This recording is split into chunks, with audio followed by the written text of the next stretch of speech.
FullStack Developer Roadmap. Learn HTML. Learn HTML to structure content on web pages. Learn CSS. Learn CSS to style layout content on web pages. Learn JavaScript. Spend time learning the syntax, semantics, and best practices of JavaScript. Practice by building small projects or working through online exercises and challenges. Learn a front-end framework. Choose a front-end framework to learn, such as React or Angular. Spend time learning the framework's concept, syntax, and best practices. Learn back-end development. Learn a back-end language such as Node.js.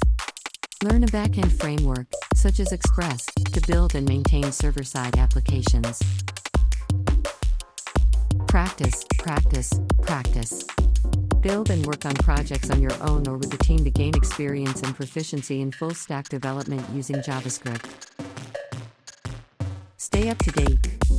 Full-stack development is a constantly evolving field, so it's important to stay up to date with the latest technologies and best practices.